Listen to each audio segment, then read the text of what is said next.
Hi, welcome to AFTV. I've got Robbie with me. Fratton Park, we've just beaten Portsmouth 4-1. 3 set pieces. 3 set pieces. 1 own goal. It's classic, and it's set pieces and an own goal.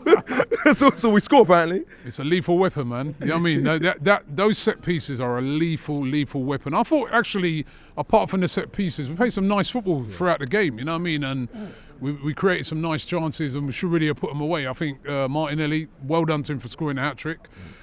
Great way to answer the critics. He was getting a lot of grief out here today, and this is what's going to happen to him now, probably from now till the end of the season, because we heard today that Conor Bradley's out, you know. But listen, the guy's apologised. He didn't know at the time the extent of the injury, you know what I mean, and he made a mistake, and he's apologised for it. Not every footballer comes out and apologises, do they? It's very true. So, you know, he came out and apologised for it. Spoke to Conor Bradley as well. We heard he spoke to him, and Conor Bradley said he knows he wasn't going to be that serious. But then it's one of those things in football, you know what I mean? But he answered it today, a hat-trick.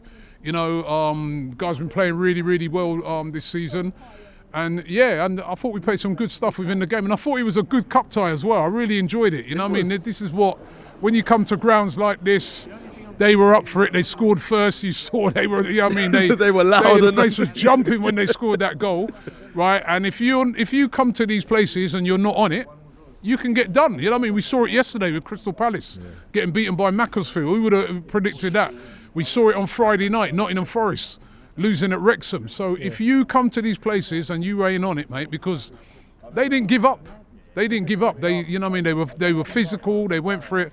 But I think our class told, man, and you know, it was a really good win and a good performance. Talk to us about that first goal, because I thought you came here and you think, what are they going to be good at? Physicality, strong. The rain was swirling. They were pumping it along the foot. The striker was a brute. I was thinking, this could be a bit of a. And then they scored first. I was thinking, oh no. But but I thought to myself, they've scored early, so that gives us a lot of time to respond. And you got to respond quickly. And as I said, I was watching the game on Friday night with Forest. And they didn't respond, and then Wrexham got a second, and then all of a sudden you're in trouble. So, you know, there was no sign of that today from Arsenal. I think once we got that goal back, you know, listen, by half time we should have been 4-1 up. That's true. You know what I mean? Martinelli actually missed a really easy chance, and then the penalty miss by Madueke, right? I thought he was brilliant today, but that penalty miss, it was way too casual. I reckon when he went in at half time, he would have got an earful from Mikel Arteta. I don't think he would have been happy with the approach to that penalty. He was kind of too nonchalant. But then they came out in the second half, they were on it, dominated the whole of the second half, and listen, it could have been more. But I really enjoyed it. Great cup tie. It's interesting. Just before the game, I was walking obviously to the stadium in Fratton Park, and a fan goes, one of the Pompey fans goes, you lot have gone really strong. But I said, well, this is actually the second string players. Yeah, listen, I saw Dan Potts saying, you know what I mean, we've got to prove it with the squad. We've been proving it all season. I've been saying it all the time, the amount of injuries we've had. Players have been playing, and you know what I mean? And despite, I think it was 9 changes we made today, but look at some of the changes that we're making, you know what I mean? Kepa's not a bad change to have in goal, is it? You know what I mean? The guy was playing every game last season for Bournemouth and doing really well. Norgard was Bournemouth's captain Brentford's captain last year. You're bringing in good play. Even Nwaneri, I thought, had a very good game. You know what I mean? These are quality players that are coming in. It's not like in the past where, you know, you brought in like 9 academy players. You know what I mean? So there was some, you know, even though, it was strong. You got Eze, you got Madueke, and players like this. That's the fans. They said, bloody hell, Eze's starting, got Marzuski, you got all these players. But it was 9 changes. You know what I mean? Those guys may not play on Wednesday night. So that is how strong the squad is at the moment. And the squad depth is very good. Give me a few words just on some of those prompts there. You spoke about Ethan today. I mean, fans have been saying he's going on loan. Do you want him to go on loan? Is it something you want to see as an Arsenal fan? You know, I do the transfer show every day, and I'm so torn on it. Like, on the one hand, I'm like, if he ain't going to get game time, it'd be great for him to go out and play, because I think he's such a good player. But then on the other hand, when you see a performance like that today, I'm like, bro, we could do with him, because you never know. So there's a lot of games from now till the end of the season. There's FA Cup. We've still got the Carabao Cup. We've got Champions League. We've got the league. Maybe we should keep him. You know what I mean? The way he was picking the ball up today and driving through midfield, his intelligence in his play, I don't know. I'd like to see him stay. So is that what your definitive answer then? So like you said, you've been toying with it. I'd like to see him. Listen, if he ain't going to play, a loan makes sense for him to get game time. But I'd like to see him play, you know what I mean? I'd like to see him play because I think he's such a good player. Yeah, he showed a lot today for a player stepped in. I think, to me, I was watching him play today, I was like, if I saw him on the team sheet on Wednesday night, I'm not against that. I'm not against that at all. It's one of the main players I think, in my opinion, actually stepped up in this performance. One of the main players I think that stepped up today when he got given his chance. Player that was a bit quiet. I mean, Eberici Eze, I think, he played, but didn't see as much. But he moved the ball around nicely. I mean, listen, he didn't really have many chances. I thought he played okay. You know what I mean? Like, I thought Mikel Merino in sort of playing that deep line, it was very, very good. Very, very good. He had a very good game, you know what I mean? And just all round, Norgard coming in as a centre-half.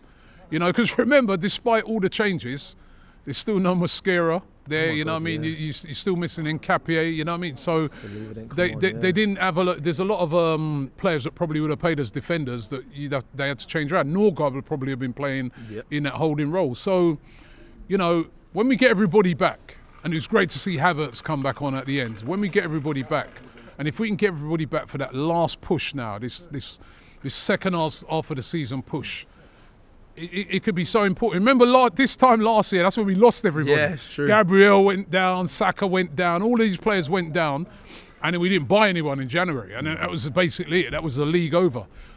It's kind of working in the other way now. We're getting a lot of players coming back, and that could be so important for this second half of the season. Because we've got game Wednesday, Chelsea. It ain't an easy game. We've got to go away at Stamford Bridge. They've got a new manager.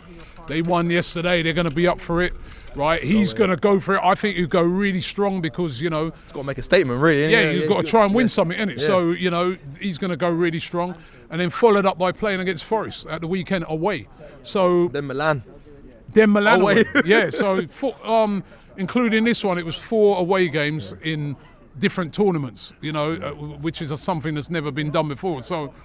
There's a lot of games, man, a lot of games. So maybe we keep Ethan. You alluded to it earlier. We're going to talk about 2 more players. Firstly, Marley Salmon as well. You said he's broke a record today, youngest player. Youngest player, Arsenal player to play in the FA Cup. Yeah, so that was great for him. It was good for the team, good for to get him on. They were singing. He's got school in the morning. Didn't seem unfazed playing against these Portsmouth side as well. No, did well. It's perfect to be able to bring him in like that. So that was good. And then Kai Havertz, you mentioned. I don't know what did you make? It was only brief. What did you make of seeing him return to? Great to see him back on the pitch. I mean, I think it was only the United game he played like some limited minutes at the start of the season before he got the injury.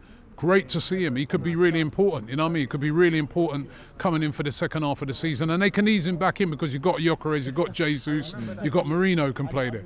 So they can ease him back in. But that was great to see him on the pitch. The guy looks so big. Yeah, he looked. I thought he's grown a couple more inches since he's been injured. He looked like a giant as he stepped on. Let me finish by then asking you this, like, you just mentioned that we've rotated 9 changes today. There's also Chelsea coming up, Nottingham Forest away to Inter Milan. Do you see Arsenal going through those games and picking up 3 points? You see them winning them quite because obviously we're going to predict Arsenal are going to win a lot of the games, but there's a lot of fixtures coming up where they're away. Players are coming back. There's a lot of minutes that need to be played. Can you see Arsenal continue this run? Should they be taking all competitions as serious? Every competition, take it serious because we've got the squad to take every competition serious. So I look at today and I look at all the changes made, but we took it serious because we didn't put out. You know, we still put out a really top quality team. So take every and then Wednesday night is a semi-final, and it's against Chelsea. You know, we don't want to lose to them lot. You know what I mean? So, and then on the weekend we have to take that serious. Away to Forest.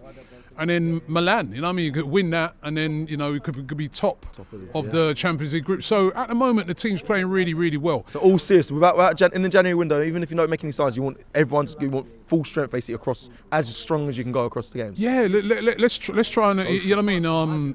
Ryan's over there. He's made the point, but one of the only good points he's ever made, right, is that try and win that first. Try and win that Carabao Cup first, because that will set you in good stead for the rest of the season. It ain't going to be easy because, even if we get past Chelsea, then it's either City or Newcastle. So it wouldn't be easy, but we're in all these. This team is a very hard team to beat. We've only lost 2 games this season. In meltdowns the other night, we didn't lose. You know what I mean? That's a Liverpool. We didn't lose the game. You know what I mean? Like, I'm very confident that we can lift some silverware this season.